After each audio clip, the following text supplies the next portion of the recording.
저희가 이제 세계 역사를 보면 어느 지역에서의 흔들림이 있고 요동이 있고 문제가 시작되는 거는 그 지역의 패권을 잡고 있는 제국이 흔들릴 때 요때부터 이제 흔들리기 시작을 합니다. 거의 16세기부터 19세기를 장악하고 있었던 오스만 투르크 그 제국이 흔들리면서부터 이 지역에 이제 본격적인 흔들림이 시작이 되는 거고 아랍 부족들한테 니네 독립 도와주겠다고 뒤에서 협상을 쭉 했던 거예요. 뒤통수를 맞은 거죠. 아랍 국가들이. 네. 이게 말이 돼요? 협정을 맺어갖고 이 아라비아 반도에선 앞으로 나오는 모든 석유도 우리끼리만 해먹는 거야. 그게 유명한 레드라인 협정입니다. 뭐 금 캐러 다닐 필요가 없는 거예요. 이게 금입니다. 이게. 검은 황금. 그렇죠. 이걸로 인해서 이제 이 중동의 그 파란만장한 역사가 시작이 되는 거예요.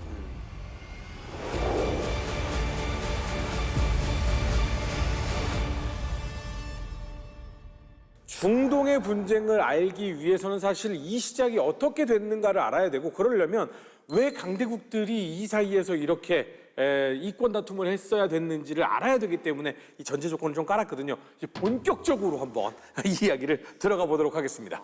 강대국들이 자기네 마음대로 그어놓은 4대국은 국경선, 냉전 시대가 도래하면서 문제를 일으키기 시작했죠.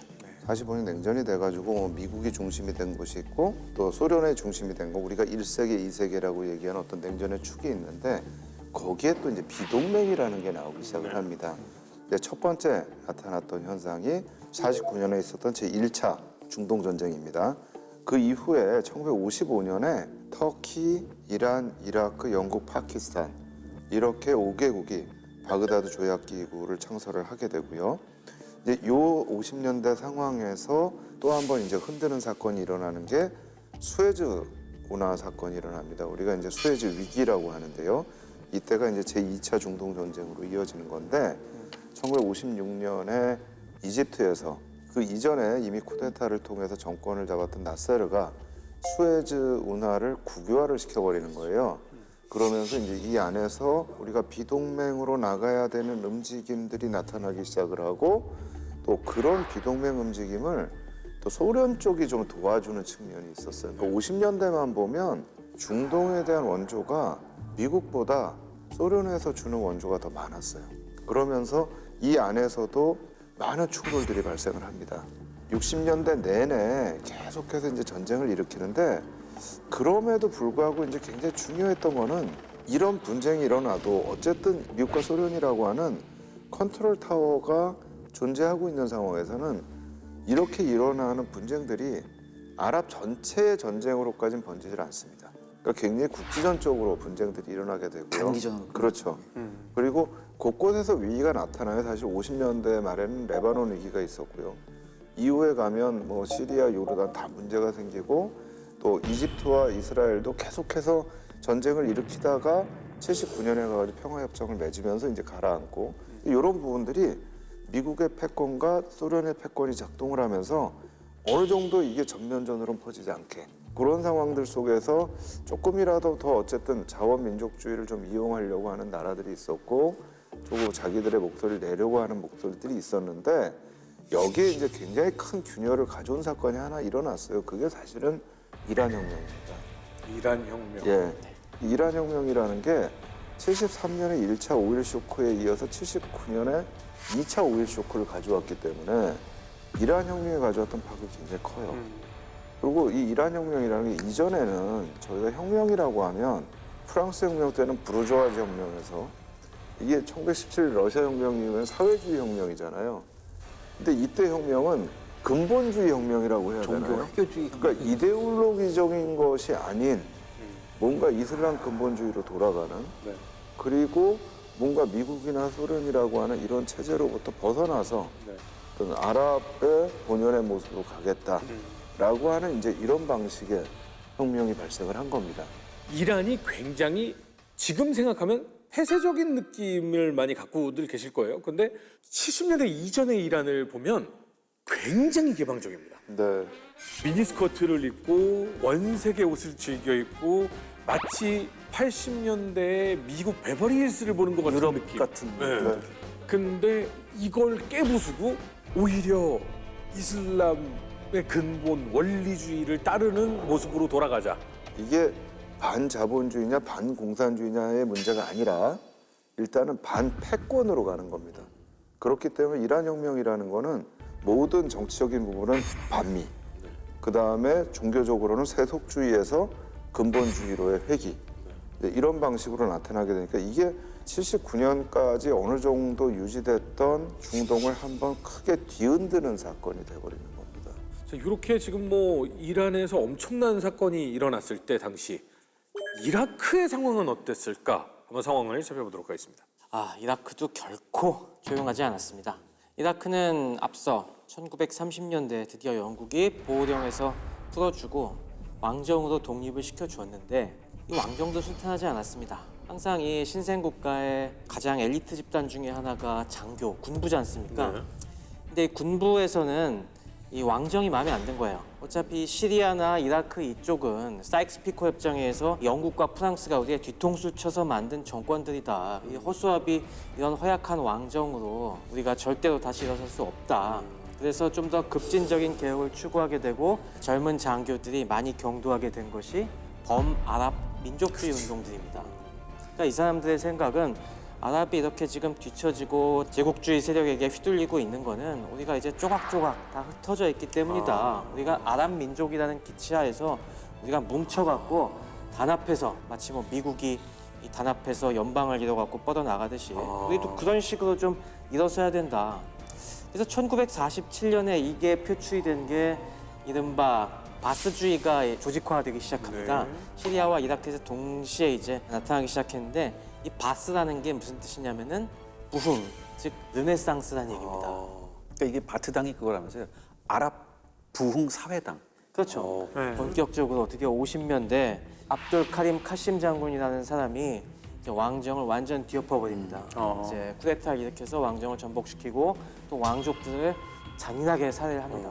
그러면서 밀어붙이고 결국에 나세르도 마찬가지입니다. 나세르도 이 범아랍주의를 내세우면서 우리 아랍의 똑똑한 장교단들이 일어서서 다들 단합하자. 그래서 그 당시에는 이집트, 시리아, 이라크를 합쳐갖고 연합 아랍 공화국을 만들자는 움직임까지 있었어요. 예, 맞아요. 거기에 나세르가 불을 붙여갖고 이제 이라크와 시리아의 수많은 바스주의 장교단들이 막 마음이 동했는데 이라크의 이 권력을 잡은 카심 장군이 네.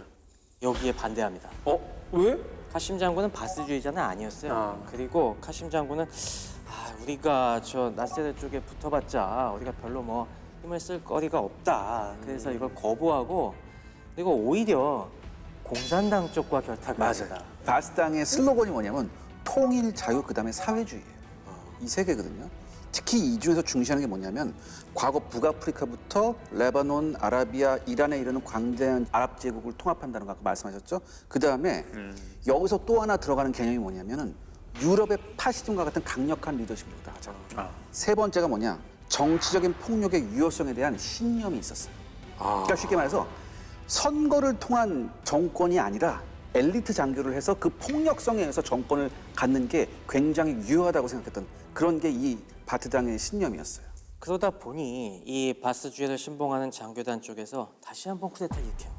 그래갖고 이 카심 장군을 또 잔인하게 죽이고 밀어내고서 민족주의 성격의 이 장교단들이 연립 정권을 세웁니다마는 새로 정권을 잡은 또 아리프 장군 쪽에서 이 바스주의자를 너무 과격하다라고 해서 바스당을 다시 숙청을 합니다. 그래서 몇 년 동안은 바스당 세력이 좀 암약을 하고 있다가 그동안 이제 힘을 키워서 다시 한번 전복을 68년에 쿠데타를 일으켜갖고 알 바크르 장군을 이 대통령으로 내세워서 이제 바스당이 집권을 하게 됩니다. 그리고 이 과정에서 공을 세운 한 청년을 이 알 바크르 대통령이 2인자로 임명을 합니다. 청년을요? 그렇죠. 이 청년의 이름이 바로 사담 후세인입니다. 근데 지금 사담 후세인님이 그때 저 2인자로 등장했을 때의 사진이에요. 저건 좀 뒤입니다. 훨씬 저거는- 뒤예요. 대통령 된 다음인 것 같아요. 네, 네. 그렇죠. 저 훈장 달려있는 거 보시면 근데 전투를 안 해본 듯한 느낌인데요. 정확해요. 이 군경력이 없어요. 육사에 2번 지원했는데 다 떨어졌었고 훈장 달고 있는 거 보면 북한 장군들 보는 것 같아. 이게 원래 이 사람이 굉장히 그 군 경력이 없는 것에 대한 컴플렉스가 있었어요. 그래서 나중에 이란 이라크 전쟁이 났을 때 처음 2년간은 이라크가 이겼었거든요. 그때 스스로 이 사람이 원수의 자리에 올라가서 항상 군복을 입고 군중 앞에 섰어요. 내가 입안한 작전마다 성공하고 있다 이런 얘기했어요. 사실 초반에 작전 입안에 좀 끼긴 했거든요. 근데 이 사람이 낀 게 나중에서 다 말아먹는 결과가 나와요. 그러니까 이란 이라크 전쟁 처음 2년 이후에 이라크가 지기 시작하니까 그때부터 절대 사담 후세인은 군복을 안 입습니다. 그때부터 양복 입고 나와서 이렇게 하고 이라크 곳곳에 있었던 군복을 입은 사담 후세인의 초상화나 사진이 다 철거가 돼요. 저렇게 훈장을 많이 단 거는 사실 이미지 메이킹입니다. 그치. 군인으로서 훈장을 저렇게 많이 달 수가 없어요. 네. 그럼에도 불구하고 저렇게 많이 훈장을 달았던 이유는 본인이 정말 나는 뛰어난 군사 지도자다 이런 걸 어필하고 싶었던 거고 당시에 이제 사담 후세인이 공공연하게 이제 외쳤던 게 나는 현대판 살라딘이다. 십자군에 맞서서 아랍 세계를 지킨 이슬람의 영웅이다라고 이제 부르면서 이라크뿐만 아니라 아랍 전체적으로 강한 군사 지도자고 범아랍주의에 이제 편승해서 이걸 이끌어가고 싶었던 그런 인물이었던 거죠. 아니, 그러면 후세인보다 훨씬 이전에 살라딘도 증거로 남은 이야기, 사자왕과 싸운 이야기가 참 많이 남아있잖아요. 근데 어떻게 쿠데타를 통해서 입신을 하고 원래 이제 2인자까지 간 거예요? 이 사람이 바트당에 입당한 것이 1957년입니다. 이 무렵에 아까 방금 최 박사님께서 말씀하신 이 쿠데타 같은 게 많이 일어났었고 이때 혁명을 지원한 게 바트당하고 공산당이었는데 권력 투쟁을 하는 과정에서 공산당의 수뇌부를 암살하려고 이 바트당에서 그 조직을 결성했었거든요. 거기에 사담 후세인이 있었어요. 암살 때 가담했다가 다리에 총을 맞습니다. 사담 후세인이. 그리고선 시리아를 통해서 이집트로 탈출을 해요. 그래서 거기서 한동안 있다가 63년에 바트당이 카셈을 타도하고 정권을 잡거든요. 그때 돌아와요. 근데 돌아왔을 당시에는 사령부의 말석에서 끼지 못하는 당원이었어요. 근데 이제 바트당 창설자가 있어요. 이게 누구냐면 이제 아후락이라는 사람인데 그런데 이 사람이 이상하게도 무슨 이유에서인지 몰라도 사담 후세인을 발탁합니다. 그래서 발탁해서 바트당 이라크 지역 지도부에 서기가 돼요. 그리고 이후에 바트당이 이라크 국가주의 노선을 취하기 시작하니까 이때부터 사담 후세인은 범아랍국의 통일과 그 리더가 되야겠다는 꿈을 꾸기 시작합니다. 그리고 이때 당시에 사담 후세인의 롤 모델은 방금 우리가 지금까지 말했던 나세르 플러스 히틀러였어요. 근데 이게 사담 후세인이 그렇게까지 2인자 그리고 마지막에는 결국에 최고 권력자에 올라가기까지 이 사람이 재능이 있었어요. 그래요? 그렇죠. 그 어떤 있었으니까 재능이 가능하죠. 있었냐면은 권모술수와 정보를 휘두르는 능력이 있었습니다. 스탈린이네. 그러니까 제가 하고 싶은 말이 그랬어요. 히틀러는 아니고 스탈린에 가깝다. 그러니까. 네. 이 사람이 당연히 바트당이 집권하는 와중에서 여러 가지 상대 정파에 대한 여러 가지 정치 테러를 주동을 하면서 그런 바트당 권력자들의 장군들에게 눈에 들어갔고 항상 그렇지 않습니까? 이게 군인들이 당장 나서기엔 좀 지저분한 일들을 이 손에 피 묻히는 걸 맡길 사람이 필요했는데 후세인이 보인 거예요. 쟤는 군인도 아니고 그래서 뭐 군인의 명예 더럽힌다고 볼 수 없고 누군가 저런 역할을 해줘야 되는데 군인도 쟤는, 아닌데. 적당하겠다 싶어갖고 여러 가지 뭐 당의 혁명위원회 같은데 부의장 같은 걸 시켜주면서 실제로 정부의 강요를 맡기진 않습니다.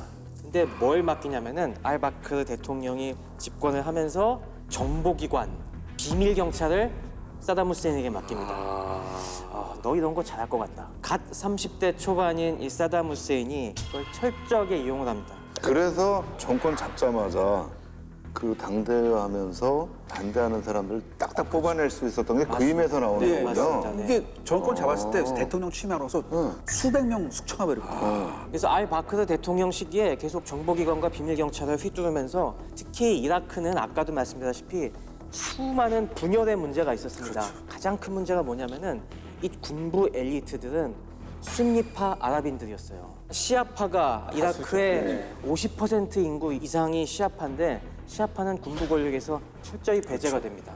거의 뭐 마이너리티로 전락을 하고 한 20% 정도밖에 안 되는 순니파 아랍인들이 군부 권력을 휘둘러야 되니까 당연히 공포 정치가 필요해요. 주변에서 어디 불순한 책동을 하고 있는 놈들 없나? 어디 저 쿠르드족 놈들 저기 어디서 반란 준비하고 있는 거 아닌가? 실제로 쿠르드족들이 계속 60년대 분리 독립을 추진했었거든요. 그래서 그런 것들 다 다 색출해갖고 낌새 있으면은 몰래 잡아다가 고문하고 막 때려잡고 하는 쪽에 사담 후세인이 그런 역할들을 합니다. 그러니까 당연히 대통령 입장에선 이뻐 보이는 거지. 이렇게 잘 비호해주는 사이에 후세인은 거기서 멈추지 않죠. 그 자리를 이용을 해서 자기 사람을 각종 군 및 정부의 정보기관 여러 가지 뭐 지방 경찰까지 자기 사람을 이제 하나 둘씩 심으면서 굉장히 어린 나이인데도 불구하고 이렇게 어둠의 권력을 하나하나 장악해 나갔던 겁니다. 그 인력의 핵심이 자기 고향 사람들이었어요. 사담 후세인이 또 이 당시에 추진한 게 뭐냐면은 이 당시 이라크 바스당이 정작 집권을 한다면은 딴맘을 먹기 시작했어요. 뭘요? 원래 바스주의에 아까 말씀드린 대의에 의해서라면 중국연합. 그죠? 범아랍의 통일을 추진해야 되잖아요. 근데 이 사람들이 정권을 잡고 나니까 굳이 그럴 필요가 있나?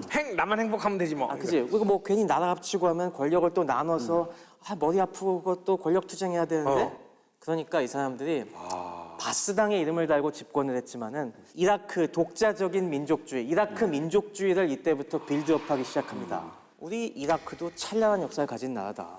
우리 메소포타미아 문명의 이 딱 핵심이 바로 우리 이라크였다. 바빌로니아 제국 이거 다 우리가 적통이다. 그러니까 이게 좋은 핑계가 되는 겁니다. 이슬람을 내세우면은 이라크는 통일된 나라가 될 수가 없어요. 순니파, 시아파도 있고 그리고 또 기독교도 적지 않은 수가 있었어요. 종교로 내세워서는 안 되는데 그리고 또 아랍으로 내세우면은 쿠르족 같은 사람들이 걸려. 그러니까 제일 좋은 게 역사를 더 소급해 올라가서 우린 다 메소포타미아 문명, 찬란한 바빌로니아의 후손, 위대한 이라크 민족 이렇게 다시 프레이밍을 해버리면은 이라크를 딱 결집시킬 수 있는 거야. 인류 3대 문명이야 우린. 4대 문명이죠. 4대 문명이야. 얼마나 좋아요 이게. 너무 북한 같아. 북한은 5대 문명 해가지고 또 대동강 문화권을 만들었잖아요. 아유, 별명이 중동의 김일성 그런 별명도 있어요. 맞습니다. 진짜예요. 이거. 그래서 이 이라크 독자적인 이 군부 독재의 이 딱 기틀을 잡아놓으니까 당연히 이제 권력이 차곡차곡 쌓여간 거죠. 그래서 이제 결국에는 이제 79년에 사담 후세인이 대통령에 취임을 해요. 알바크 대통령이 그때 굉장히 몸이 안 좋아갖고 거의 뭐 골골대니까 사담 후세인이 뒤에서 당신 물러나슈 이렇게 아이 그렇게까지는 안 해도 가 편히 사십시오. 자네가 그럼 이런 거 있잖아요. 네. 그런 거. 그래서 건강상 이유로 사임하겠습니다 이렇게 발표합니다. 그러고 사담 후세인이 드디어 1979년에 집권하죠. 그러니까 이 집권하자마자 이제 바스당 라이벌들을 전부 수백 명을 숙청해요. 그리고 이제 살아남은 건 자기가 육성한 사람들. 근데 여기서 우리가 생각해봐야 되는 게 뭐냐면, 그러니까 이라크는 지금 외교상 이라크 공화국이거든요. 공화국인데 권력은 극단적인 개인한테 집중돼 있는 상태예요. 더군다나 안에를 들여다보면 이게 족벌 체제도 있어요. 이게. 그러니까 당, 군, 정부, 그다음에 비밀 경찰 같은 주요 국가 핵심 기관 있잖아요. 여기에는 타그리트 자기 고향 출신들로 다 박아놓고 서로 어떻게 혼인 관계로 연결시켜요. 그러면서 대통령 취임한 지 1년도 안 돼서 이란 이라크 전쟁이 터지니까 이때부터 제가 아까 말씀드렸듯이 개인 숭배를 굉장히 강요합니다. 그래서 이라크 전국에 함무라비 국왕으로부터 바빌로니아를 계승받는 사담 후세인의 초상화 같은 게 굉장히 많이 걸립니다. 함무라비의 직통이다 이거 내가. 원래 이라크가 이제 뭐 하시미 왕족으로서 있었는데 몰아내고 네. 이라크 군벌이 잡은 거잖아요. 네. 그래서 우리가 적통이다라는 거예요? 비슷합니다. 그러니까는 우상화가 최고도로 달했을 때 이 사담 후세인이 어떻게 했느냐? 내가 하심 왕가의 후예다라고 얘기해요. 저 하심 쟤도 후세인이잖아. 나도 후세인.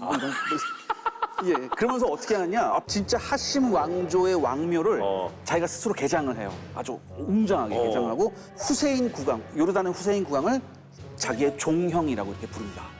예. 사실 아무 상관도 없는데 아무 상관이 없어요. 그냥 형이네. 누구 피라고는 한 방울도 안 섞였는데 이렇게 종형이라고 부르는 거예요. 그러면서 나는 이미 모든 바빌로니아의 적통 계승자라는 것을 굉장히 우상화시키죠. 나중에는 종교 지도자까지 그렇죠. 작성시키잖아요, 본인. 점점 올라가죠, 단계가 이렇게. 그러니까 정치적으로도 뭐 만들어낸 부족적으로도 종교적으로도 다 하여튼 최고위 권력자가 되기 위한 작업을 하는 거잖아요. 그렇죠. 근데 아마 지금의 중장년층 분들은 다 알고 계실 텐데 요즘 분들은 잘 모르실 거예요. 그냥 이란, 이라크는 무조건 앙숙이다. 이렇게 그냥 예전부터 알고 있잖아요. 몇 번인지는 모르겠지만 하여튼 매번 싸워. 네. 후세인 때도 싸운 거잖아요. 가장 때 크게. 싸운 거죠. 후세인 때 싸운 후세인 때 거예요. 본격적으로 8년간 싸우기 시작한 거죠. 그때부터 본격적으로 싸운 거였어요. 그러니까 원래 그 이란은 그 시아파고, 근데 시아파고 순니파는 불공대천에 맞습니다 원래. 그렇죠. 아 근데 사실 종교적인 측면으로 따지면은 이라크는 시아파가 다수기 때문에 사실은 이란에 동정적인 사람들이 되게 많아요. 근데 그런 이란의 동정적인 시아파들이 설치게 냅두면은 당연히 이라크가 나라가 쪼개지니까 후세인을 비롯한 권력자들은 시아파를 철저하게 탄압하죠. 시아파의 분리 움직임을. 지배 세력은 순위파니까. 네. 그리고 이란과 이라크는 원래 민족이 다르잖아요. 이란은 페르시아 제국을 계승한 그런 쪽 아리안 민족이고 이쪽 이라크 이쪽은 아랍 민족이잖아요. 그러면 이란은 페르시아의 후손이고 뭐 어차피 바트 당하고 뭐 딱히 부딪힐 일도 없고 뭐 이라크는 아랍인이고 뭐 바트 당이고 서로 그렇게까지 양숙이 될 이유는 없는 거 아니에요? 근데 왜 전쟁을 해요? 붙어 있는 나라끼리 항상 문제가 뭐예요? 국경 문제가 있었다. 아, 국경 분쟁이 일어난 거예요. 근데 저는 사실 뭐 이 걸프전의 근본적인 원인 중에 하나가 전 이란 이라크전도 굉장히 많이 영향을 미쳤다고 생각하거든요. 그러니까 이란 이라크전은 중동전의 특징이 뭐였어요 이제까지? 분쟁이 단기전이었거든요. 네. 근데 이거는 8년간 전쟁을 했어요. 그러니까 이게 초기에는 이제 영토 확장적인 면에서 전쟁을 했는데 갈수록 이게 뭐예요? 종교 전쟁화돼요. 그러니까 사실 이란하고 이라크의 그 국경 분쟁에는 굉장히 긴 역사가 있어요. 국경을 맞대기 있기 때문에. 근데 이란이 혁명하기 전에 팔레비 왕조 시대 때 네. 석유로 엄청난 부를 축적을 했었거든요. 근데 이라크보다 훨씬 석유를 많이 팔아냈겠어요. 그다음에 친서방 국가였기 때문에 특히 서방으로부터 엄청난 양의 무기를 들어와요. 그래서 군사력이 굉장히 막강했거든요. 이때 이라크가 꼼짝도 못한 일을 일어났어요. 이때 당시에는 막 미니스커트 입고 막 화려하게 다닐 때죠. 그럼 이란의 호텔에 비키니 입은 이란 여성이 수영장에서 수영을 할 정도였습니까? 이슬람 혁명이 일어나니까 이란의 내부 사정이 좀 굉장히 복잡해졌고 이때 80년 봄이 되면서 점점 더 국경에서의 분쟁 기운이 싹 트기 시작합니다. 왜? 알르제 협정이라고 이라크하고 이란하고 맺은 국경 분할에 관한 협정인데 이게 이란이 힘이 셌을 때 했던 협정이기 때문에 이라크한테 굉장히 불평등한 협정이었어요. 근데 후세인이 정권을 잡고 나서 80년 9월 17일에 이 알르제 협정을 일방적으로 파기해요. 그리고 9월 22일에 이란 영토 침공 작전이 시작돼요. 그러니까 혁명이 일어나면서 굉장히 유능한 이란 장교들이 투옥이 됐어요. 그렇기 때문에 이라크 입장에서 보면 아 이때 우리가 먹으면 끝난다. 좀 쉬워 보인 거죠. 네. 사실. 예, 승리가. 그래서 단기적인 군사 작전으로 쉽게 목표를 달성할 수 있을 거라고 생각해서 전쟁을 일으킨 거예요. 이라크의 이란 일방적 침공 작전이었군요. 근데 쉽게 무너지리라고 생각했던 이란이 초기에 혼란을 수습해요. 그다음에 공격으로 전환합니다. 그리고 이때부터는 어떻게 되느냐? 이란이 굉장히 종교적인 기치를 내서요. 우리 시아파가 당하고 있다. 시아파가 당한다. 이라크 내부에서도 시아파 사람들이 많잖아요. 맞죠? 저기 공격하는 게 맞아? 그러니까 예. 그리고 시아파가 많잖아 중동 국가들도. 그렇죠. 그러니까 중동 각국들이 순위파 시아파가 약간 나눠져서 하면서 이렇게 저렇게 전쟁에 연관되기 시작합니다. 우리 형제국이 공격당하고 있다. 그 다음에 더 중요한 게 있습니다. 이란이 이 전쟁을 빌미로 뭐하냐? 회교 혁명, 이슬람 근본주의를 수출한다. 혁명을 수출한다. 근데 생각해 보세요. 지금 중동의 많은 국가들이 어떤 국가들이에요? 왕정. 그렇죠. 왕정 국가에서 제일 싫은 단어가 뭡니까? 혁명이죠. 그러니까 어떻게 해요? 이라크 쪽으로 그래서 이라크를 지원하신 거예요. 그러니까 이렇게 이 전쟁이 굉장히 오래 지속될 수 있었던 이유가 뭐냐면 세계 각국이 양쪽한테 나눠서 무기를 공급해줘요. 이란이 그때 뭐였냐면 반미였잖아요. 전 세계 반미 국가들이 많았거든. 반미 국가들이 이란을 지원한다. 그리고 이걸 본 미국도 이라크를 지원해요. 근데 이때 이란을 지원해준 가장 중요한 나라 중에 하나가 북한이었습니다. 이때 이란이 북한하고 친해지는구나. 네. 나중에 되면 이란, 이라크가 어떤 전쟁을 하냐면 탄도미사일 전쟁을 해요. 서로 막 미사일을 쏴제꼈다고. 그런데 이라크가 스커드 미사일이 훨씬 더 많았어요, 이란보다. 그러니까 이란 입장에서는 탄도미사일이 모자라니까 전전긍긍했을 때 결정적인 도움을 준 게 북한이에요. 북한이 중국의 기술 도움을 받아서 북한이 탄도미사일을 카피합니다. 그리고 이걸 이란에 공급해줘요. 근데 이란은 이거에 대해서 북한한테 어떻게 보온을 했냐? 석유로. 아니죠. 그럼. 이라크가 많은 미사일을 이란에 쐈잖아요. 네. 근데 떨어지면서 부품들이 많았어요. 특히 엔진 부품들. 이거를 싹 걷어다가 북한한테 주면서 연구하라고 그래요. 이때부터 북한의 탄도미사일 엔진 기술이 굉장히 발전하기 시작합니다. 사실 미국은 근데 이라크만 도와준 게 아니라 CIA는 몰래 이란도 도와주죠. 그게 큰 스캔들이 됐죠. 이란 콘트라 사건이라고 해서 엄청나게 큰 스캔들이었죠. 왜냐하면 CIA는 남미에서 이제 공작을 해야 되는데 자금이 부족했었거든요. 그래서 몰래 이란한테 무기를 팔아서 그 대금을 가지고 남미에 있는 반정부 게릴라들을 도와주고 그랬었어요. 친미 성향의 반정부 게릴라들을 도와주고. 그럼 이때 당시에 이라크가 먼저 이란을 쳤잖아요. 네. 이라크는 어느 정도 군사력이었길래 이란을 치겠다라고 자신감을 가진 거예요? 1970년대 이 팔레비 왕조가 한창이던 때는 전 세계에서 이란이 세계 최대 무기 수입국이었습니다. 이겼어요. 팔레비 왕조는 그때 석유로 번 돈을 갖다가 전 세계에서 유일하게 F-14 사고 그랬잖아요. 그러니까 팔레비 왕이 추구한 건 두 가지예요. 돈을 어디다 썼냐? 무기 사는데 두 번째는 비밀 검찰 유지하는데 그 두 가지에만 돈을 썼어요. 미국 VIP네. 그랬었는데 지금 사우디가 딱 VIP잖아. 네, 그렇죠. 근데 1980년대는 이란 이라크 전쟁을 하게 되면서 이게 바뀌어요. 이란은 다 봉쇄됐는데 이라크가 이제 무기 수입에 큰 손으로 돼갖고 전 세계에 가장 무기를 많이 수입하는 나라가 됩니다. 초반에는 서방에서는 별로 관심을 안 가졌어요. 그러다 보니까 처음에는 당연히 소련이랑 거래를 했습니다. 소련 쪽이 뭐 안 그래도 중동 쪽에서 발을 넓히기 위해서 적극적으로 무기 사겠다고 하면 우리 환영하면서 계속 무기를 많이 대줬거든요. 그래서 초반에 몇 년 동안은 이라크가 소련제 무기로 도배를 합니다. 그래서 1972년에는 심지어 이제 양국이 협정까지 맺어요. 그래서 앞으로 15년 동안 소련제 무기를 아낌없이 사줄 테니까 너네가 여러 가지 기술 같은 거 이전해주고 생산도 우리가 하게 해달라 이런 협정까지 맺었는데 요 무렵에 소련이 약속을 안 지키기 시작해요. 이때부터. 무기 넘겨준다고 해놓고서는 빨리빨리 인도도 안 하고 요즘 우리나라처럼 이렇게 총알 배송으로 이제 자주포 전차 배송하는 게 아니라 계약은 해놓고서 뭐 찔끔찔끔 보내고 좀 기다려보세요. 우리도 좀 어디 보낼 데가 있어. 증강도 해야 돼 막 그러면서 핑계를 대니까 1970년대 중반부터는 후세인이 열받습니다. 그래서 우리도 다변화해야겠다. 그래서 이때부터 서방 국가들에 접근을 합니다. 프랑스. 그 당시에 프랑스, 오스트리아, 뭐 브라질, 남아공 이런 데들에 접근해서 그쪽 무기들을 이때부터 많이 사오기 시작을 해요. 처음에는 지대공 미사일만 하더라도 우리 잘 아는 SA2, SA3 이런 소련제를 갖다가 샀는데 이거 써보니까 별로 저놈들이 다운그레이드해서 파는지 이거 좀 성능이 안 좋거든. 그러니까 이게 그 다음에 프랑스에 가서 크로탈, 롤랜드 이런 걸 사온 겁니다. 크로탈이 어떤 미사일인지 모르시는 분들도 있으실 텐데 크로탈이 나중에 개량된 크로탈 NG가 그걸 갖고 만든 게 바로 우리나라의 천마 미사일입니다. 천마. 네. 그래서 소련제 미그 21, 뭐 미그 25, 미그 29 같은 전투기를 갖고 있으면서도 얘네는 프랑스 미라주 전투기도 적지 않은 수를 갖고 있는 이런 식이고 매직 공대공 미사일이나 액조세, 보병 전투차나 이런 것들은 또 브라질에서 사와요. 그리고 야포 같은 경우는 오스트리아에서 막 사오고 남아공에서 사오고. 나중에 이렇게 막 이렇게 전쟁할 생각은 없고 나중에 박물관 같은 거 차려가지고 이 국가는 이런 걸로 특화돼 있는 국가다 막 약간 이런 거 보여주려고. 그럴 수도 있어. 그 정도로 많이 했어. 왜냐면 실제 운영을 못 하잖아요 그렇게 하면. 그런 것들이 누적이 되다 보니 나중에 걸프전 가서는 이게 엄청난 아주 보급 지원 체계에 대혼란을 갖고 오게 되죠.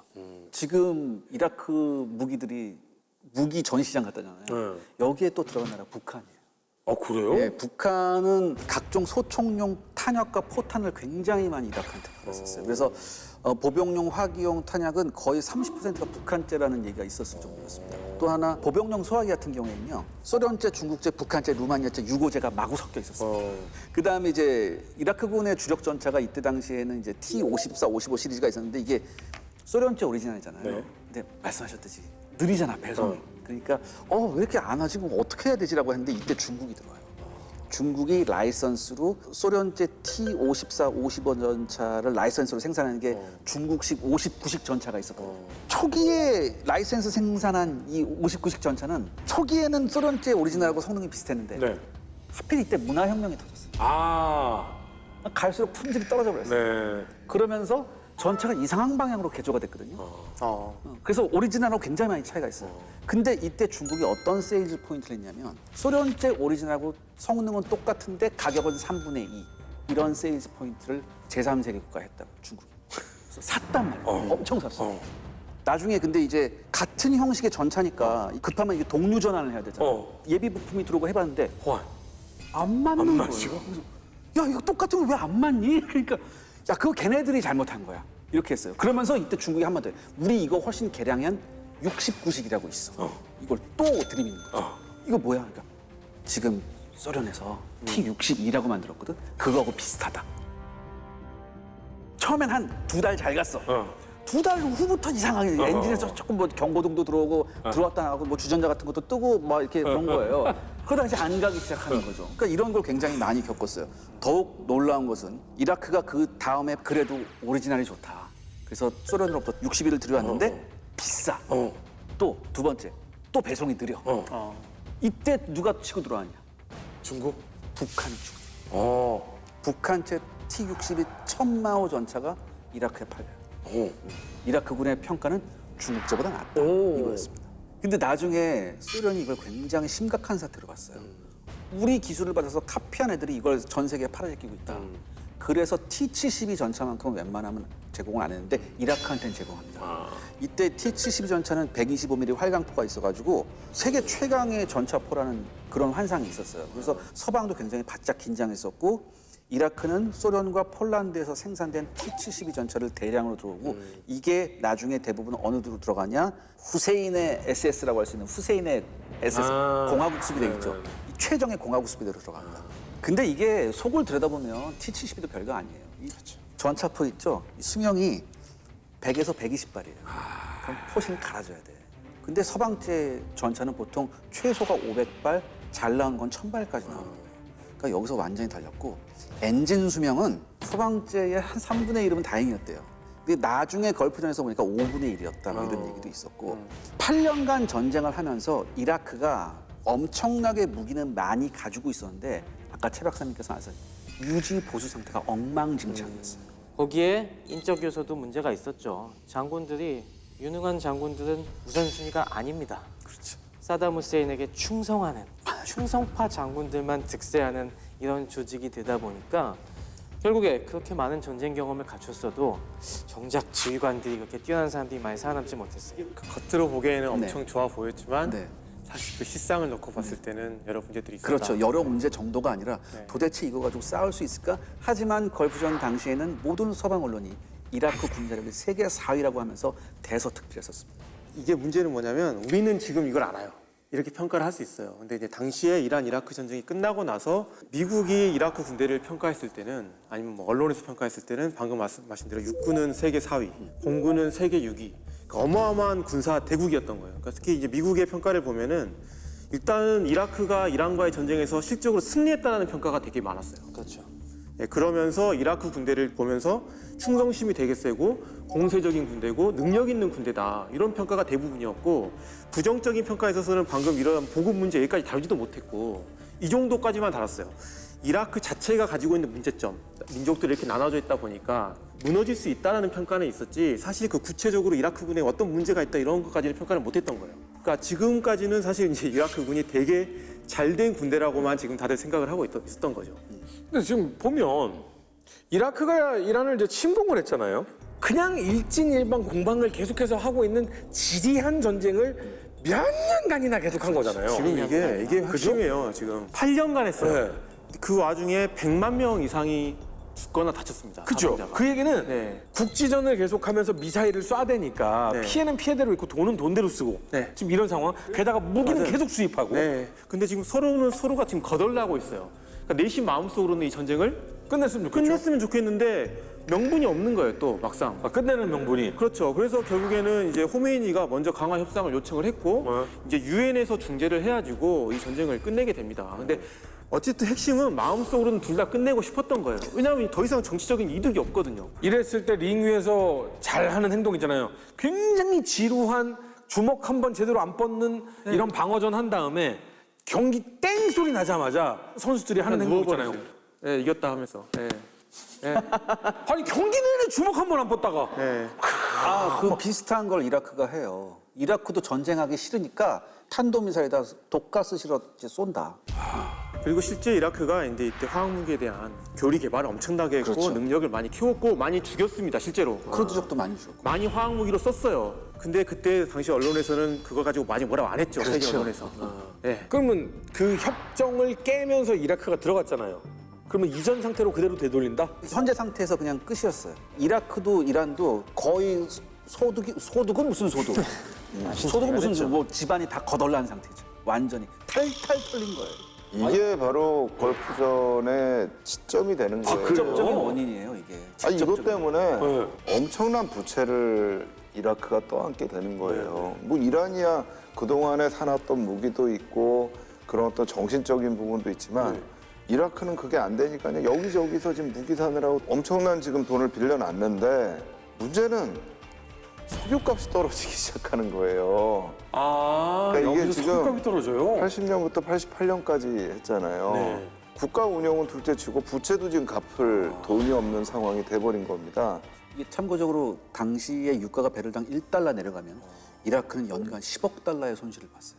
그러니까 이렇게 되니까 전쟁이 끝나고 나서 재건을 통해서 다시 한번 이라크를 끌어올려야 되는데 그걸 할 수 있는 여유가 없어요. 그러니까 내부적으로 이게 이제 문제가 하나 생겼고 두 번째는 사실 소련이 아프가니스탄을 침공을 하면서 아까 소련제 무기에도 이제 문제가 생겼다는 말씀 드렸지만 일단은 소련이 그 이후에 급격하게 국력이 떨어지면서 공산권들이 붕괴를 하기 시작을 하잖아요. 그러니까 냉전 시대 때에 아랍에서 여러 가지 갈등이 있었지만 그래도 전면전으로 가지 않았던 거는 어쨌든 미국과 소련의 통제가 존재를 했었던 이런 상황이었는데 한쪽에 보스가 없어져 버리고 그렇죠.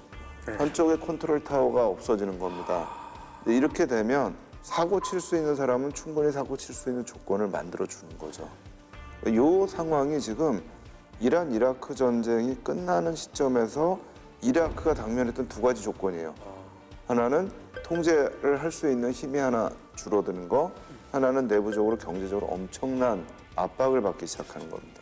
아니 근데 누가 시켰어? 자기네가 일으킨 전쟁 아니야. 그렇죠. 근데 이제 후세인 입장에서는 경제 위기가 온 거잖아요. 그렇죠. 근데 이게 경제 위기가 사회적 위기로 옵니다. 맞아요. 후세인에게 가장 중요한 거는 정권 유지인데 그게 지금 불안해지기 시작해요. 왜냐하면 본인이 가장 그래도 믿고 있는 데가 이제 군대인데 지금 현재 이라크 군대는 전쟁을 통해서 엄청나게 팽창해 있어요. 현역만 100만이고 예비군이 48만 정도, 150만 명 정도 됩니다. 군인들을 전역시켜서 보내야 되는데 경제가 안 좋으니까 얘네들 또 일자리를 못 줘요. 얘네들 다 실업자 되잖아요. 그러면 더 사회적 불안감이 더 올라가는 겁니다. 그 전에 사실 후세인 정권에서는 그나마 독재가 가능했던 게 나라가 잘 살아서예요. 국민들이 너무 잘 사니까 후세인 지지해 주는 거예요. 근데 이제는 후세인을 지지 못할 수도 있는 거잖아요. 지금. 그러니까 사실은 가만히 있었으면 잘 먹고 잘 살 수 있었는데 괜히 가만히 있는 이란을 자기가 건드렸다가 빚더미 안게 된 후세인인데 여기서 우리 초등학생이었던 어린이의 일기에서도 나오지 않았던 것이 무엇이냐. 우리가 걸프 전쟁하면요. 미국과 이라크의 전쟁으로 생각을 하고 있었습니다. 하지만 잘 생각해보면 이 전쟁의 시작은 이라크의 쿠웨이트 침공이었습니다. 쿠웨이트 침공이라고 썼습니다. 그렇죠. 일기장에. 아, 그래요? 네. 똑똑한 어린이였어요. 후세인은 왜 그러면 쿠웨이트를 쳐다봤을까요? 레드라인 레드라인 볼 있었죠. 때, 지난번 레드라인 볼 때 거기에 이렇게 들어간 부분이 있었잖아요. 한 입 먹은데. 쿠웨이트였고 그걸 61년에 쿠웨이트 독립을 시켜준 건데 후세인의 눈에 잘 사는 쿠웨이트가 보인 거예요. 저게 유전 나와. 근데 또 마침 그 유전이 쿠웨이트하고 이라크의 국경선에서 나와요. 그러니까 이게 서로가 소유권을 주장할 수 있는데 요즘 몇 가지 조건이 있어요. 루마일라 유전이라고 해요. 네, 지금 석유값은 떨어져요. 저희 수입국한테는 저유가 좋은데 이라크처럼 지금 전쟁 끝나고 이거 극복하고 갚아야 되는 나라한테는 이게 떨어지면 이제 수입이 없어지는 거예요. 무슨 얘기가 있었냐면 소비에트가 아프가니스탄을 들어가니까 소비에트를 어떻게 약화시키냐. 소비에트 재정의 큰 부분을 차지하고 있는 유가를 떨어뜨리자. 근데 이제 그 당시 얘기가 뭐였냐면 미국이 일부러 유가를 떨어뜨리고 있었다는 거예요. 미국 대사하고 하는 대화에도 무슨 얘기가 나오냐면 석유 가격 얘기가 나와요. 그러니까 후세인이 미국 대사한테 내가 가격 이렇게 높이지 않은 거 아니야. 그래도 지금 너무 낮지 않아?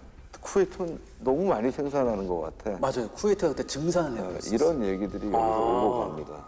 그러니까 후세인도 나름의 이유가 있죠. 다른 나라들은 그래도 좀 말을 들어주는 것 같아요. 그러니까 사우디 같은 거는 빚 탕감도 해줍니다, 이라크에. 근데 본인들이 봤을 때는 원래 내 일부 같은 거고 안 그래도 내 기름도 훔쳐가고 이런 쿠웨이트가 내 말을 안 듣는 거예요. 지금 이 빚은 네. 그냥 안 생겨도 되는 걸 자기가 이란을 공격하는 바람에 근데 생긴 이게 빚이잖아요. 이제 이라크 입장에서 뭐냐면 아랍 국가들이 이라크를 지원해 줬잖아요. 그리고 이라크는 이런 아랍 국가들을 대신해서 내가 페르시아 국가인 이란과 싸웠다는 인식이 또 있는 거예요. 그렇기 때문에 전쟁 끝나고 나서 사실 이라크가 이런 주장을 했을 때 사우디나 다른 국가들은 이라크에 나름 동정적인 부분도 있었던 거죠. 근데 쿠웨이트는 말을 안 듣는 거 끝까지. 빚도 안 탕감시켜주고 그렇죠. 예. 내 거 유전이 훔쳐가는 거 잘 같고. 보니까 유전 방향이 내 거 쪽으로 빨대가 이렇게 꽂아 있는 것 같고. 예. 그러니까 대놓고 나를 무시하는 것 같으니까 열받는 거예요, 이라크는. 그 이런 것도 있어요. 당시 이라크가 전 세계 원유 생산량이 11%였고 네. 쿠웨이트가 9%였고 오. 둘이 합치면 근데 20%. 20%인데 네. 당시 사우디의 원유 생산량이 25%. 어. 그러면 뭐야? 우리가 쿠웨이트 먹어버리면 사우디한테 육박한다. 그렇지. 그리고 내가 조금만 여기서 잘하면 전 세계 석유 시장을 쥐고 흔들 수 있다. 어. 네, 이렇게 되면은 후세인이 처음부터 막 그랬다라고 해석을 할 수 있는데 사실 제가 보기에는 그게 좀 너무 단계적으로 에스컬레이트 된 거죠, 사실. 같고 예. 처음부터 쿠웨이트를 침공하기 위해서 군사적 압박을 했다기보다는 군사적 압박을 통해서 쿠웨이트를 말을 듣게 하려고 했던 부분이 좀 컸어요. 감사해라. 네. 그런데 쿠웨이트가 계속 말을 안 들었고 결국에는 이제 90년 8월 1일 날 이라크 입장에서는 나름 최후의 통첩을 가해요. 그러니까 이라크랑 쿠웨이트가 서로 만나서 이야기를 하는데 그때 이라크가 쿠웨이트한테 내세웠던 조건이 뭐냐면 네. 우리한테 100억 달러 줘. 100억 달러요? 100억 달러. 네, 100억 달러. 와. 100억 달러. 너무한데. 후세인은 기대를 했어요. 줄 수 있을 거라고. 100억 달러까지는 기대는 안 해도 어느 정도 기대를 주긴 했어요. 줄 것이다. 것이다. 근데 쿠웨이트가 단호하게 거부하죠. 거절. 네. 그러니까 후세인이 뚜껑이 열린 거예요. 이 사실 이 당시에 이라크가 쿠웨이트 침공만을 옵션으로 둔 게 아니었어요. 그렇죠. 네. 사실은 이스라엘을 쳐볼까 그 생각도 있었어요. 이스라엘은 왜요? 분열시킬 수 그러니까 있죠. 이 그러면. 당시에 내부의 불만을 어디론가 돌릴 대상이 필요했는데 그 대상으로 찍은 데가 쿠웨이트로 갈까 아니면 이스라엘을 갈까. 그래서 사실 요르단을 통해서 가야 됐기 때문에 요르단의 장교들을 파견해갖고 거기 지형 정찰하고 상당히 심각하게 준비를 했었는데 원래는 쿠웨이트가 돈 좀 주면은 우리가 그 돈으로 딱 이제 좀 정신 차려갖고 이스라엘을 쳐서 아랍의 민심을 확 내 쪽으로 또 끌어올리려는 이런 야심도 갖고 있었는데 갑자기. 쿠웨이트가 말을 안 들으니까 너네부터 혼내줘야겠다. 자, 그런데 미국이 보통 나라가 아니잖아요. 그렇죠. 정보력이 엄청난 나라잖아요. 네. 그러면 이런 옵션, 이스라엘을 칠 것이냐, 쿠웨이트를 칠 것이냐, 그리고 쿠웨이트한테 돈 받으면 이스라엘을 갈 것이냐 이런 것들도 다 알고 있지 않았던 건가요? 사실 이게 진짜 제가 봤을 때는 예상하기가 쉽지 않았어요. 미국도 오판을 했죠. 네, 90년 7월 15일 날 CIA 정보에 따르면 이라크 쿠웨이트 국경에 이라크 군대가 3만 5천 명이 집결해 있다고 했습니다. 네. 그 말은 이제 공격을 할 수 있다라는 저 이런 거예요. 보도도 봤던 것 같아요. 네, 맞아요. 그런데 미국은 이때 이라크 군대를 쿠웨이트 공격을 위한 군대라고 생각을 안 했어요. 물론 그 대형 자체도 방어 대형이고 뭐 이런 부분들도 있었지만, 근데 왜냐하면 어떤 인식이 있었냐면 후세인은 쿠웨이트를 침공하지 않을 것이다라는 예측을 했어요. 그렇게. 왜냐하면 기본적으로 아랍 국가 대 아랍 국가와의 전쟁은 있을 수 없다라고 생각한 게 일반적인 서방인들의 인식이었습니다. 그리고 미국 입장에서는 지금까지 중동에서의 미국의 적은 이란이에요. 그리고 후세인 이라크는 계속 어찌됐든 미국과 교류가 계속 있어 왔고 이라크를 충분히 통제할 수 있고 회유할 수 있는 존재라고 인식을 하고 있었어요. 그래서 설마 후세인이 쿠웨이트를 공격할까? 이건 아닐 것이다라고 일반적으로 생각을 했던 거죠. 그러면은 뭐 간단한 게 후세인한테 야 돈이 진짜 필요하냐? 뭐 차관 빌려줄게. 뭐 이런 식의 어떤 회유책이나 작전을 쓰면 되잖아요. 계속해서 회유를 하게 됩니다. 그러니까 국무부의 극동담당 차관보라든가 또 미국 상원 대표라든가 뭐 이런 사람들이 가가지고 이라크하고 쿠웨이트 이런 문제 니네가 안에서 해결할 문제지 우리가 개입할 문제도 아니고 그리고 이거 뭐 전쟁한다고 되겠느냐 이제 이런 식의 걸 했는데 사실 이게 나중에 미국이 그 당시에 이라크에서 했던 얘기들이 후세인으로 하여금 후세인이 쿠웨이트를 침공해도 미국은 개입하지 않을 것이다라고 하는 무언가의 암시를 줬던 거 아니냐. 그렇죠. 이제 이런 얘기가 그 시기에 있었던 대화록이 공개가 됐는데 그 대화록에 보면 이제 후세인이 그런 얘기를 해요. 원래 61년부터 쿠웨이트는 우리 땅이었어. 이제 이 얘기를 하나 하고요. 두 번째는 이란하고 전쟁할 때 니네 이란 콘트라 사건 일으켜가지고 우리 너무 섭섭했어. 이중적인 행동을 했잖아요. 이중 행동을. 그런데 글래스피도 그렇고 그 전에 왔었던 국무성의 차관보도 그렇고 하는 얘기 뭐냐면 미국은 이라크와 좋은 관계를 계속 유지하고 싶다. 이 지역의 분쟁 문제에 대해서는 우리는 개입하지 않겠다. 관심이 없다. 네. 이제 이런 식의 얘기를 해요. 그러니까 그거는 어떻게 보면 한편으로는 미국은 후세인이 정말 쿠웨이트를 칠 거라고는 상상을 못했다는 것. 그렇죠. 두 번째로 거꾸로 가면 이라크의 입장에서는 미국이 안 들어올 수 있겠는데. 그린라이트죠. 그렇죠. 오케이 사인이 나왔다. 그렇죠. 일종의. 이제 그런 부분들을 쿠웨이트 침공 직전에 있었던 미국과 이라크 사이에 여러 가지 대화 속에서 그 정황들이 드러납니다. 자, 결국 사담 후세인은 이거 해볼 만하다라는 생각으로 1990년 8월 마침내 쿠웨이트 침공을 결심하고 실행에 옮깁니다. 이라크도 쿠웨이트가 약하다는 걸 알고 있었어요. 그렇기 때문에 이 공격을 보면은 복잡한 공격 계획을 아예 안 짜요. 되게 단순하게 그냥 밀어붙이는 공격입니다. 공군도 별다른 역할을 못했고 해군도 거의 있으나 없으나 한 껍데기 군대였고요. 네. 실전 경험이 없으니까. 그렇죠. 다 네. 이라크군은 뭐 8년의 실전 경험을 가진 군대. 그게 어마어마하게 컸던 거죠. 미국은 방패를 꺼내드는데요. 네. 이제 사막의 방패 작전을 실시를 합니다. 가장 강력한 부대들이 네. 드디어 사우디로 배치됩니다. 그 선봉에는 일단 독일에 있던 제7군단이 이동합니다. 미국은 사막의 방패 작전이잖아요. 근데 이제 사우디는 이 많은 부대들을 이제 본국에서 호스팅을 해줘야 되는 거예요. 먹여주고 재워주고 다 해줘야 됩니다. 그래서 사막의 여관 작전을 합니다. 가장 필요한 건 사실 돈입니다. 돈은 누구에게? 사우디에게. 사우디도 돈을 아낌없이 퍼부어가면서 미국이랑 같이 병력 수송에 열을 올리게 됩니다. 이 당시 미군 2개 군단은 어마어마한 수송 능력을 요구하던 상황이었습니다. 엄청나네요. 이